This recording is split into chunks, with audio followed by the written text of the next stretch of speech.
All right, guys, let's take a look at the schedule coming up now for the NBA. Now, because this is the All Star week coming up, we're going to be looking at the next 2 weeks.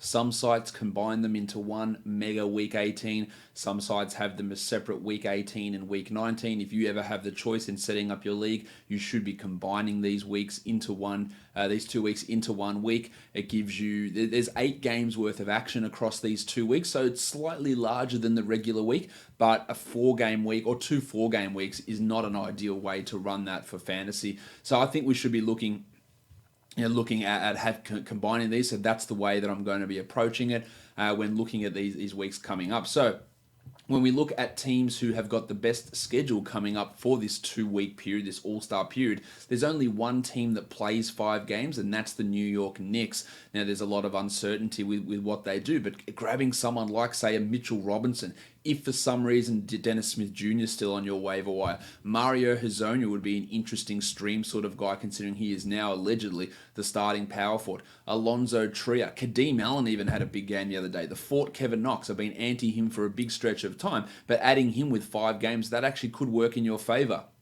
We might see the return of Frank Ntilikina and Emmanuel Mudiay, or Frank after the break, but Mudiay a bit sooner than that. Damian Dotson, the new starting shooting guard on this team. There's a few guys that you can add here to get that extra game worth of action for the Knicks over this All-Star period, while the Utah Jazz, they're one of 5 teams that have 3 games only over this All-Star period. It's pretty meek, and one of those games is against the Warriors, so just 1 game this week, and then next week they have a Friday-Saturday back-to-back with the Thunder and the Mavericks there. So a little bit of a tough schedule there for the Jazz. They have the worst schedule. They also play at a pretty slow pace, so it's not an ideal scenario for Jazz guys for this coming All-Star period. Yeah, that's the best way for me to phrase that.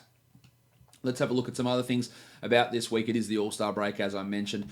Out of the days, you've got 4 stream days out of the 8 days of gameplay. We've got 9 games Monday, 5 games Tuesday, 11 games Wednesday, and 3 games Thursday. And then the following week, we start again on Thursday. 6 games Thursday, 9 games Friday, 12 games Saturday, and 3 games Sunday. So we're looking to stream the first Tuesday, the first Thursday, the second Thursday, and the final day of the week on that Sunday. So none of those are back-to-backs. And there's that big gap in there. And you're looking at how your league sets out waiver acquisition limits. Do they double them for this big multi-week? Do you get something? Some sites will. Instead of having four, you'll have 8 for this week period, even though there's only 8 games of NBA action. So you can go really stream heavy. Others will keep it at the 4 for these 8 days of action, which I think is probably the fairest way to do it.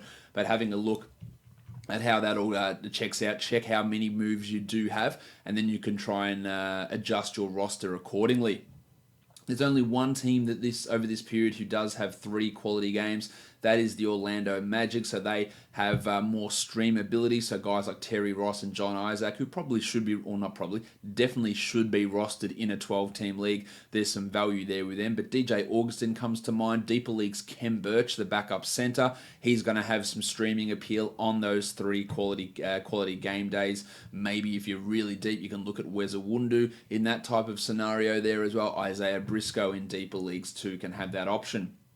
There's only one team that's got 2 back-to-backs in this week, and that is the Memphis Grizzlies. They have a back-to-back this week, Tuesday, Wednesday, and then next week they have a Friday, Saturday back-to-back. That's the only games they play, and both of them on back-to-back. So you can get, if if your waiver wire moves are a little bit crunched, using Grizzlies guys on that Tuesday, Wednesday, and Friday, Saturday might work. But of course, that Friday, Saturday, that's a 9 and 12 game combination, meaning adding someone off the wire, you might not even get to put them into your roster. But guys like Delon Wright and Ivan Rabb, Jonas Valanciunas, they should already be rostered anyway, and the guys you'd maybe be looking to grab a Justin Holiday or Avery Bradley, and they likely wouldn't make your active roster on those days for that the second week. Some guys to have a look at who could be able to be locked into weekly or dual weekly lineups. Mitch Robinson, I think, with the 5 games, is pretty much a lock for weekly lineups. Maxi Kleber and Dwight Powell of the Dallas Mavericks. Marcus Smart of the Boston Celtics, especially with the possibility that Kyrie misses some time. Now, Kyrie's injury is not serious, so Rozier doesn't necessarily fall into place here. Kenrick Williams, of course, of the New Orleans Pelicans. Shai Gilgeous-Alexander, Delon Wright, Ivan Rabb of the Memphis Grizzlies. These are both guys that can be looked at as 12-team league weekly, not locks, but options to lock into a lineup. And Jordy Clarkson of the Cleveland Cavaliers, whose guard depth is disgusting at the moment, and it's not really likely to change at any point soon. So he should be getting instead of 24 minutes a night, 29 to 30 minutes a night, and that makes him a much more interesting option for locking into weekly lineups. And again, if we want to have a look at how we can best approach these type of streaming scenarios, it's a little bit harder this week just because of the way the games are established.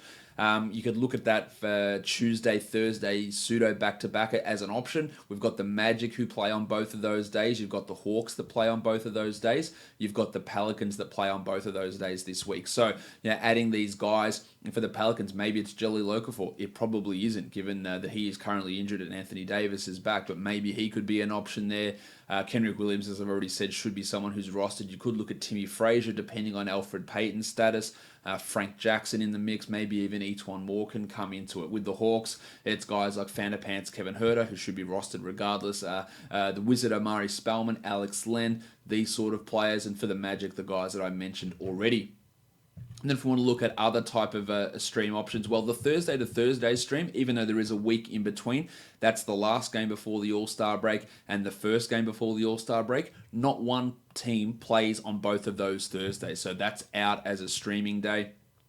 And then you look at Thursday to Sunday. It's a pretty big gap because if you add guys on that Friday, Saturday, they're likely not going to fit into your active roster. So what you want to do is see if any teams have that Friday to Sunday combination, and they don't. So that second half of the week in terms of streaming, or second half of the matchup next week, is really hard to find where that is. The Friday, Saturday is littered with back-to-backs, and there's no real combination on that Thursday to Sunday that's going to work for anybody. So it is quite tough to do that. We're looking at trying to maximize your games played for moves in the first half of the week, because there are opportunities to do that with those Tuesday, Thursdays that I mentioned. And then you're looking at daily streams on the Thursday, Friday, Saturday, Sunday to end week 2 of this matchup, because you can't get the 2-for-1s that you would like there. Again, there are teams that play the back-to-back on Friday and Saturday, but will you actually be able to use those guys? And most likely the answer is going to be no. So adding those guys for that back-to-back might actually be a waste. But of course, looking at your own team, how that plays out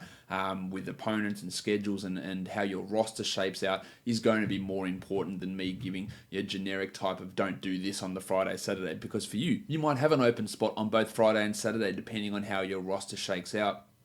And it's important that you do pay attention to how your roster looks over that time period. I reckon that'll do it for this preview of this All-Star break, week 18 or week 18/19 as it will be referred to in some places.